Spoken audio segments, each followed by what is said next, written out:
ಯೋಗ teacher ಆಗ್ಬೇಕಂತ ತುಂಬಾ ಆಸಕ್ತಿ ಇರುತ್ತೆ. ಆದ್ರೆ ಎಲ್ಲಿ ಕಲಿಬೇಕು? ಹೇಗ್ ಕಲಿಬೇಕು? ಹೆಂಗ್ ಶುರು ಮಾಡೋದು? ಅದೆಲ್ಲ ಗೊತ್ತಿರೋದಿಲ್ಲ. ಬಹಳಷ್ಟು ಗೊಂದಲ ಇರುತ್ತೆ. 1 ತಿಂಗಳು ಹೋಗ್ತೀರಾ, 21 ದಿನದಲ್ಲಿ ಟೀಚರ್ ಆಗ್ಬಿಡ್ಬೋದು, 31ದಲ್ಲಿ ಟೀಚರ್ ಆಗ್ಬಿಡ್ಬೋದು. ಎಲ್ಲಾ ಕಡೆ ಕಡ್ಲೆಕಾಯಿ ಬೀಜ ಕೊಟ್ಟಂಗೆ ಸರ್ಟಿಫಿಕೇಟನ್ನು ಕೊಡ್ತಾ ಇದ್ದಾರೆ. 30 ದಿನ ಆಯ್ತು, ಟ್ರೈನಿಂಗ್ ಮುಗಿಸ್ತೀರಾ, ಮುಂದೆ ಏನ್ ಮಾಡ್ಬೇಕಂತ ನಿಮಗೆ ಗೊತ್ತಿರಲ್ಲ. ಆ ಕಾರಣವಾಗಿ ನಾನು ಒಂದು ವಿಭಿನ್ನವಾದ ಕಾರ್ಯಕ್ರಮವನ್ನ ನಿಮ್ಮ ಮುಂದೆ ತಗೊಂಡ್ಬಂದಿದ್ದೀನಿ. ಈ ಕಾರ್ಯಕ್ರಮದ ಹೆಸರು yogis of Bharat. It is a residential, non residential teachers training program. ಯಾವ್ದಾದ್ರೂ ಮಾಡ್ಬೋದು ನೀವು. ಯೋಗ ಟೀಚರ್ ಆಗಬೇಕು, ಯೋಗದ ಅಭ್ಯಾಸವನ್ನು ಕಲಿಬೇಕು, ಜೀವನದಲ್ಲಿ ಮುಂದೆ ಹೋಗಬೇಕು, ಅದಾದ ನಂತರ ಸಾಧನೆ ಮಾಡಬೇಕು, ಅಧ್ಯಾತ್ಮದ ಹಾದಿಯಲ್ಲಿ ಬೆಳಿಬೇಕು ಅಂತ ಹೇಳಿದ್ರೆ ಆಸಕ್ತಿ ಇದ್ರೆ ಈ ಕಾರ್ಯಕ್ರಮ ನಿಮಗೋಸ್ಕರ. ನೀವು ಯೋಗ ಶಿಕ್ಷಕರಾಗಿ ಹೇಗೆ ಬೆಳಿಬೇಕು, ಹೇಗೆ ಮುಂದುವರಿಬೇಕು ಅದನ್ನೆಲ್ಲ ನಾನು ಹೇಳಿಕೊಡ್ತಾ ಹೋಗ್ತೀನಿ.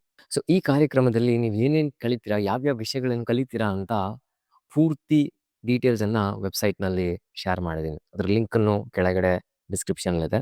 ಅದೆಲ್ಲ ನೋಡಿ ನೀವು ತಿಳ್ಕೊಬೋದು. ಆಸನ ಅಭ್ಯಾಸ, ಪ್ರಾಣಾಯಾಮ ಅಭ್ಯಾಸ, ಧ್ಯಾನ ಮಾಡೋದು ಹೇಗೆ.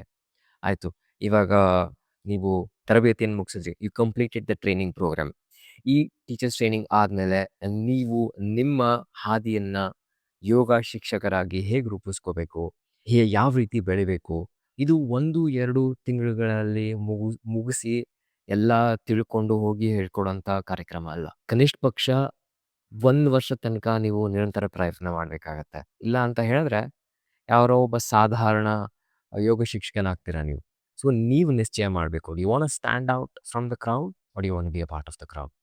ಕ್ರೌಡ್ ಜೊತೆ ಮಿಂಗಲ್ ಆಗಬೇಕಾ ಅಥವಾ ಜನಜಂಗಳಿಂದ ಹೊರಗೆ ನಿಂತು ಸಾಧನೆ ಮಾಡಬೇಕಾ? ಬಹಳಷ್ಟು ಪ್ರೋಗ್ರಾಮ್ಗಳಿದಾವೆ. ಸಾಕಷ್ಟು ಜನ ವಿದ್ಯಾರ್ಥಿಗಳು ಯೋಗ ಶಿಕ್ಷಕರಾಗಿ ತರಬೇತಿ ತಗೋತಾ ಇದ್ದಾರೆ. ಅದು ಹೇಗೆ ಆಗ್ತಾ ಇದೆ ಅಂತ ನನಗೆ ಗೊತ್ತು, ನಿಮಗೂ ಗೊತ್ತು. ಸೊ ಆ ಉದ್ದೇಶದಿಂದ ಈ ಕಾರ್ಯಕ್ರಮವನ್ನ ನಿಮ್ಮ ಮುಂದೆ ತಗೊಂಡ್ಬರ್ತಾ ಇದ್ದೀನಿ. ಯಾರ್ಯಾರಿಗೆ ಆಸಕ್ತಿ ಇದೆ, ಇದು ನನ್ನ ಕರೆ, ಲಿಟ್ರಲಿ ಮೈ ಕಾಲ್.